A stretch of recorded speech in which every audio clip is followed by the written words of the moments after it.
Alright, hello YouTube. Delusions back again for the fifth deck talk in my series, and this time I'm bringing you Proto LOL again just because none of my crewmates really want to step up and do a deck talk with me, so I'm abusing Proto. So today we're going to do what he calls an attack power manipulation deck, and what that boils down to is just pretty much affecting his opponent's attack power on his creatures, that way making them useless if almost next to useless, and it's an interesting concept. You don't see it around a lot, which is what I like. So, anyway, we will be having a special guest with us today.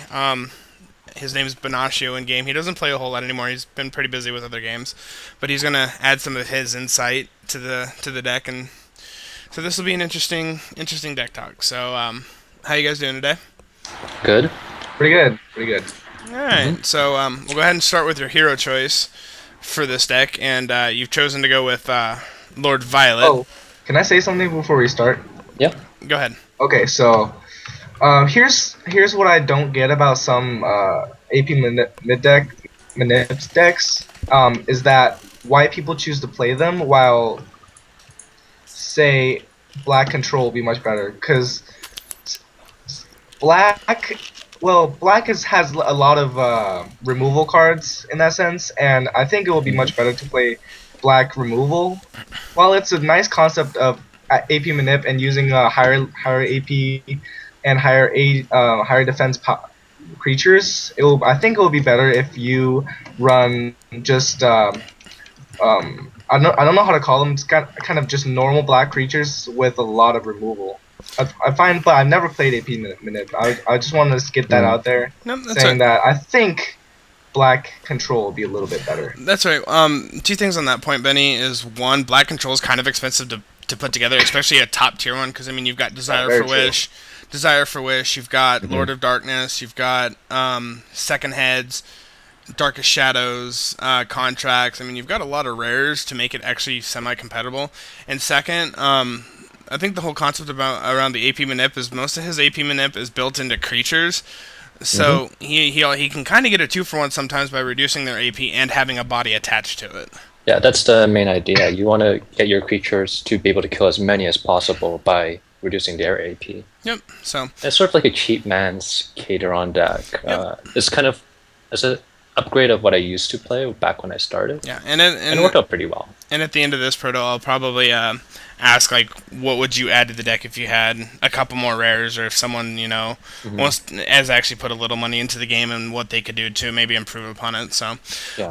let's go ahead and start with your hero choice for this. You've chosen Lord Violet. What's your reasoning behind her, and why not someone else like the actual other Violet that actually has an AP manip built into her?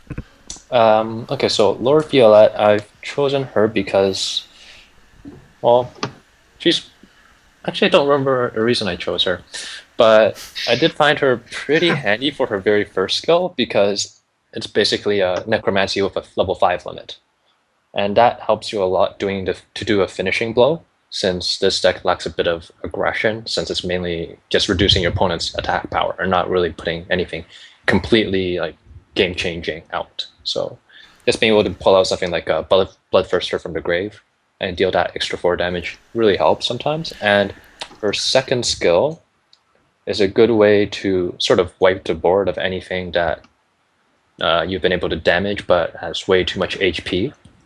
So stuff like Pale Blue Moon or Necromancers or Chimera 45s, they're really good targets for your second skill. And usually you don't take much damage on your own creatures because you've reduced their AP to around 0 or 1. Okay. Yeah, I don't use their first skill at all. All right. Good. And like you said, there's a couple cards in your deck like Assassin and Silent Cloud, which we'll get to later, that reduces HP of their creatures instead of attack power. So it's kind of twofold, depending if you go on even or odd turns. So, Yep. okay. So starting in your level 1 slot, the first one you've got is Devotee of AZEL. And anyone that's ever played the game knows what Devotees do, but how come you only run 2 as opposed to 4? I have a general rule of thumb. I only like to run 4 1-drops in most of my decks. So, unless it's a fast deck, but this one's not. So I'm running 2 of these because I want to run Attendant of Silence as well. The Devotees are more of the higher HP creatures that you get, especially if you're going second, you need a bit more HP on your on your 1-drop, so this helps a lot. The Attendant Silent is there for the contagion and item control. So it's kind of you want some utility in your 1-drops, but you don't want to have too much onto one side. Okay, I mean that kind of makes sense. What's your take on that, Benny, for level 1 slot? Do you agree with the 2 and 2 split, or would you go more with the Attendant or the Devotee? Since I come from red, I have a really large hate for devotees. Although I sometimes play them, but it's usually to test it out. But it never works out for me.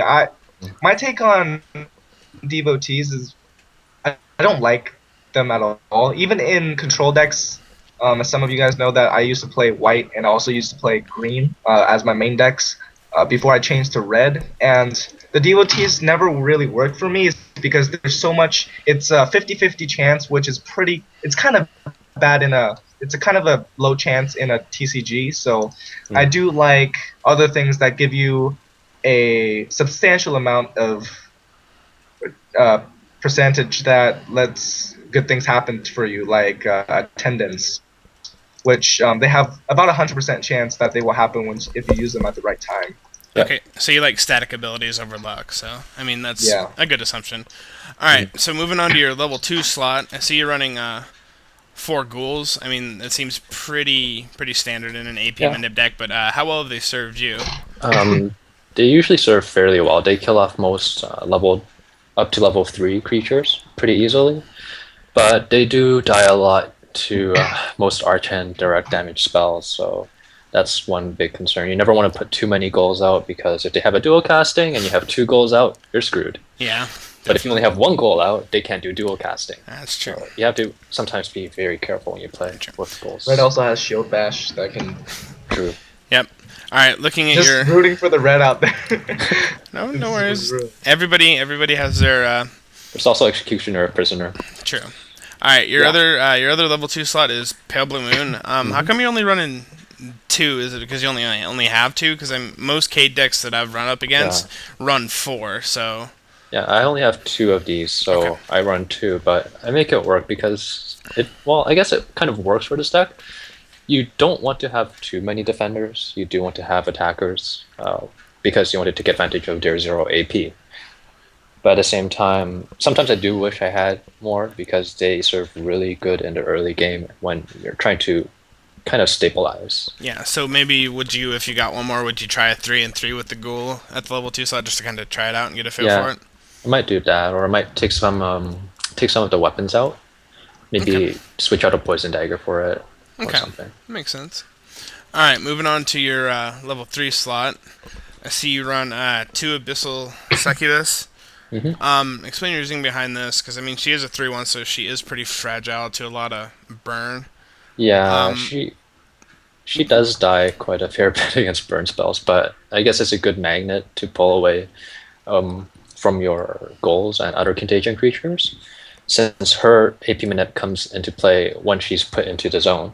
But she is put into defense zone most of the time because of her ability. If she's put into attack zone, it just mills 2 cards. Okay. So your other level 2 is Assassin of Silent Claw. Go ahead, Benny. Do you have something to say? Yeah, I also don't like that choice just because of the... I mean, it's nice attacker, but for something like that, right now in the current meta, there's a lot of burn, and usually when you see a blue, it's not late game blue anymore. It's usually direct damage to the hero or control with damaging spells like Fire Blast and things like that. So it's quite easy to get rid of them since more people are using Alchemist. I know every comment that I'm saying goes against Proto, but I'm just saying it's not a bad choice, of course. I mean, it does go with the AP manip idea of the deck. Yep. And basically her ability is... I'm just saying, if there's any other choice, I would probably choose the other one. Which is why I will also like to say that they should make more AP manip cards to kind of support this gameplay style. Yeah, like she's the best. I think she's one of the better 3-drops when it comes to instant AP manip, because there's no other really AP manip card that is surefire AP manip at a 3-drop level. The other one is Assassin of Silent Claw, which we'll go over next, but it's not surefire AP manip. So speaking of which, that is your next. That's the other level 3 that you run in the creature slot. How come Pearl's you also psychic. how come you don't run 4 him and 0 the other one, or just because you want that surefire AP manip, or? Yeah, this is sort of like I don't have two. I only have two, so that's one reason. But it's always nice to have that surefire AP minute because sometimes you really need it. HP nip is nice, A minute is nice, but it's not always useful because especially if you're playing against a really high HP deck, then you really don't need the AP minute. Like say I'm playing against a defender deck. What's the point in using HP nip on a 5 HP creature? Yeah, that's a good So point. yeah. That's a good point. And just as kind of a funny story, AP Manip is really, really funny against other side leader. That's true too. So, all right, moving on to. Oh, I'm sorry, you do have another level 3, and that's Yeah. Zombie Shaman. Yeah. Yeah. Sort of like Go ahead. it's sort of like the main attack. I guess main attack. Is it main attacker? One of the Like main the attackers. Lonely Knight of Yeah. He's the like a deck. catered version of a Lonely Knight, but if you put him to defense mode, he can still be a 4/2, and he can give you one of your creatures contagion. So that's a really nice ability there. Okay. Since you sometimes need the extra contagion, and you sometimes need a really big defender. If you need both at the same time, all the better. But usually we'll put them onto attack and for late game pressure. And you use 2 in the deck, am I correct? Yep. All right. Moving on to your 4 slot. The first one that you listed was Dark Elf. hmm Why do you only run 2? Because I mean, it seems pretty good, a 3/2 that has a guaranteed 1 AP Manip. Yeah, I'm actually debating between running two of those and two of the wyverns, which we'll talk later, and between that and 4 dark elves and 0 wyverns because the AP minute is really nice, and it's a pretty big, big creature. It's good as attacker or defender, and it's doesn't really die too quickly to most arch and burn spells. Although I guess I'm seeing a lot more 2 HP burn spells. Let's say Flame Blast, Energy Metastasis, and Rocket Meteor Launcher. Shower, Rocket Launcher. I mean, they're all pretty big right now, especially the 2-drop. Mhm. 2 casters are seeing a lot of play that way. They can throw multiple burn spells in a turn. Yeah. So, all right. And the other one the other level 4 that you run is Necromancer, and you Mhm. run 4 of. I would ask you why, but it's a pretty common card. So Yeah. And this ability is always pretty nice, especially when Yeah. you're facing a paladin. Yes. You turn any paladin into a 0, 0/1. 0/3, 0/1, yeah. Yep. So that's pretty good. Pretty stable card in a lot of even in Cade Control. I run 4 Yep. myself, even if it's a common. It's that good. Yeah, only thing about it is the ability can be countered because it goes onto the stack, unlike the other creatures that I use, which all use come into play abilities, more or less. Yeah, Or which on like death abilities, and they cannot be countered yeah, whatsoever. which is like a different thing to Magic. You know, you can't respond to creatures coming in, which I think is really good for this game because it's a primary creature game. Yep. So being able Yeah. to not respond to creatures is really good because if you were able to respond to creatures, I think a lot of Magic and a lot of bursts would gain a lot of popularity and a lot of power. hmm All right, so the other level 4 is ZARKHAN Wyvern. I see that you're only running 2. Am I correct? Yep. All right. Explain your reasoning behind this card. So initially, it was just there for me to test with it between that and Dark Elf to see which one I like better. But I found it does prove useful, but not always that useful. Maybe not as useful as Dark Elf. But the main reason is sometimes you really need to snipe off a target in the back line, and they put way too many defenders that you're gonna lose one of your key creatures if you're not able to specifically target that Okay. creature. Okay. So that's for that purpose, and it gives you a nice 2/3, which is pretty decent when Okay. you're running AP minute. Yep. That sounds pretty good. Any thoughts, Benny? You're awfully quiet. No, I'm good. All right. in your level 5 slot, you're on Fallen Angel, a 4 of.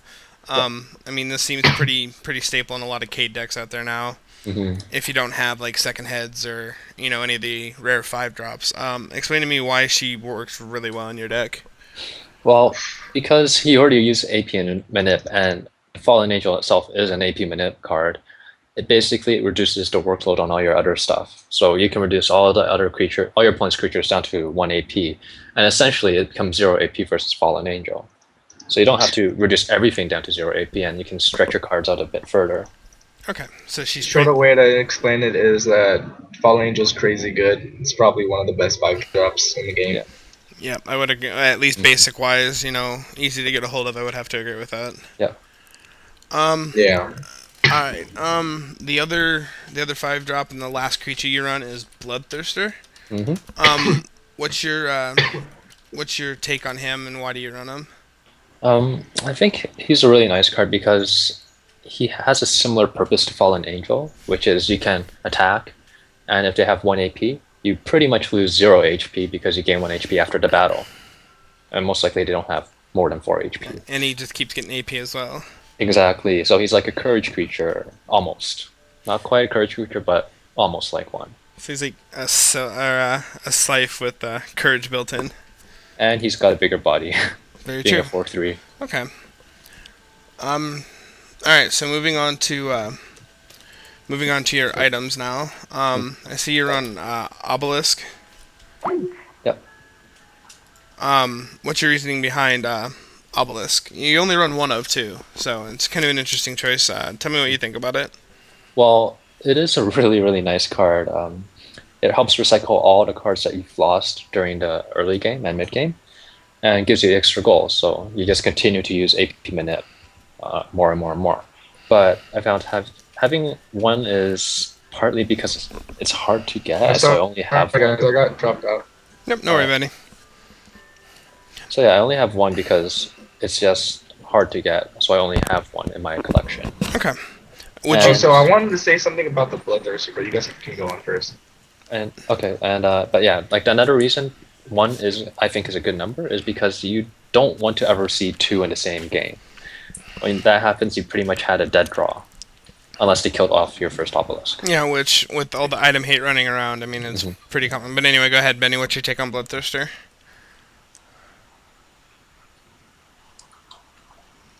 Still with us, Benny? Oh, I think we lost him again.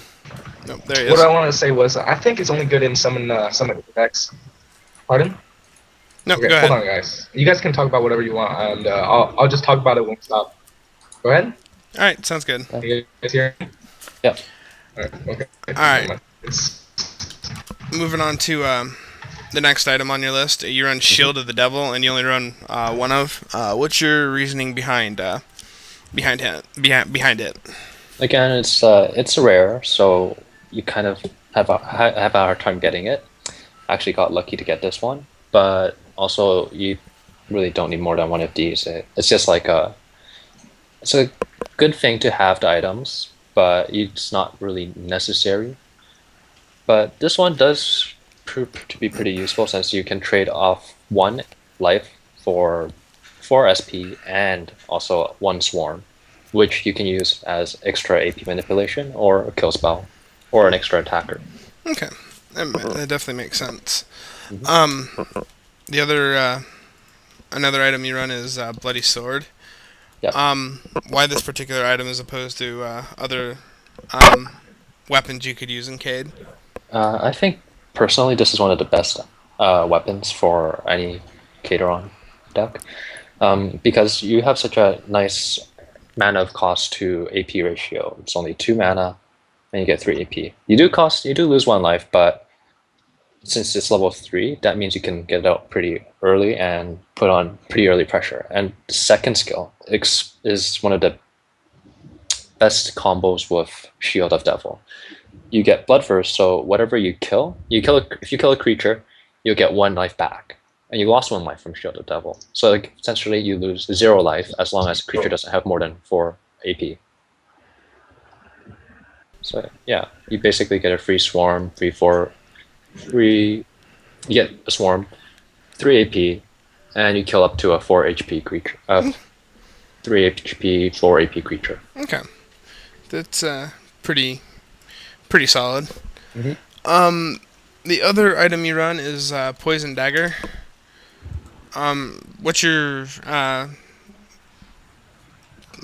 philosophy behind this, and why do you only run one? It seems like it's a pretty good card. Yeah, this one's just there for those funny cases where you can't fully kill off a creature. So giving yourself an instant doom when you play it can help. Just pick off that last creature, or if you do use it in battle, I guess as a defense mechanism when they're attacking with a 1 HP creature, that a damaged 1 HP creature, it'll help. But it's basically, I did have another item in place of this. It was Demon's Claw, which I found myself mainly using for the Doom. So I put this one in just to experiment whether pure Doom, like more Doom-oriented weapon would be better, or if I still needed that AP. So still testing. Okay. So I wanted to say something about the weapons. Okay. Since it's an AP manip deck, and I understand Doom is kind of useful, but AP manip Doom has nothing to do with AP manip, so it's not contradictory as but it is utility, but it doesn't really have any like a focal point in the complete strategy that you're trying to use. So I don't think it's the most sufficient item to play. Considering that maybe you should not play items at all, but they are useful late game, and most black decks do go late game, so I can understand it from that point of view. But in the other one that I just mentioned, I don't think is the best choice ever. Okay. Yeah. Well, it does also help that since some of your creatures aren't exactly high AP in this stack, the Doom sometimes helps because you can't fully kill off their creatures. And I mean, it works well with Assassin and Silentclaw too, just in case you are on the play, you know, turn 3, redo something, and then turn 4, play, get Doom, kill it. So, alright, so moving on to your Magic suite. The first one you run is Party the Dead. You run 4 of, I mean, pretty common card to run in Cade. And especially with your AP Manip, ghouls are really good. But what other tricks do you use with it outside that? I actually don't really use it for many tricks. It's just to get more goals in play. That's about it. You also can sort of use it with Pale Blue Moon if you want. Sort of just distract your opponent, have them guess what you're going to do, and then you can react however you want. But you know, that's very standard. Okay, that makes really good sense. All right. In the level 1 slot, you run 2 Harsh Tortures. How useful does this prove to be for you? I mean, it seems more early game, but what's your take on it? It is pretty much early game oriented. Sometimes it helps kill off the creatures that end up with just 1 HP, but more or less it's just there for early game control. Not really including much because it's not focused on kill spells, but more of a AP minute. Okay. On the other level 1 you run is Haggardin, which is a level 1 decrease in AP of target creature. Put a Curse Ghost into play. I can see the AP minute part. How often does the Curse Ghost come into play, or if at all? I actually don't really use it seriously if I play with Curse Ghost, because when those games come, I usually just draw Curse Ghost on turn 1. If I go first, I draw turn 1. I draw Haggardin. I'll usually mana zone and put a Curse Ghost out just for fun. Although sometimes it does help that it delays your opponent enough, you can help stabilize yourself earlier. But yeah, it's mainly there for the AP minute. I might actually consider switching out the Harsh Tortures for another 2 Haggardins eventually. Alright, sounds like a plan. The other spell you run is Scream a Ghost. A lot of your creatures are fragile to this, so how often do you honestly use this, and does it actually prove to be useful? It's very rare that I do use this because, there are a bunch of level 1 HP creatures that I have, but once those die, usually you can use this and just kind of get the board down to size and then put out fresh creatures, hopefully, before your opponent does. But yeah, it's tricky to use, but you do need a board wipe, especially if you're running against Aspire or Syrian. Okay. Because they can swarm you faster than you can swarm them or deal with their creatures. Okay. Ideally, this would be Desire for Wish, but I don't have any. Ah, gotcha. All right. I'm not really gonna go into your shard package just because you run 16 shards, really nothing out of the ordinary. Yeah. And your taros are pretty much the same taros that you've run in your other deck. So Yeah. to kind of wrap things up, if you did happen to have more rares or more card or different cards to put into the deck, how would you change it around? Like you said, you'd throw in more harsh tortures. Is there any other maybe creatures you'd throw in instead of some of the ones you have, or? Um, I might switch in a couple. Well, the Dark Elves I might change to Wyverns. I mean, Wyverns might change to Dark Elves. I'm not quite sure about the other creatures.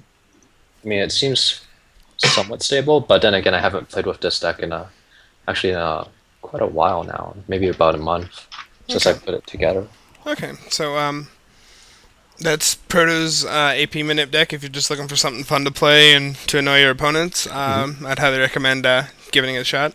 Benny, do you have any closing comments before we wrap up? Not really. No. All right, so thank you all again for tuning in. This is Delusions talking with Proto LOL, and any comments or questions, hit either one of us up in game, and we'd be happy to help you.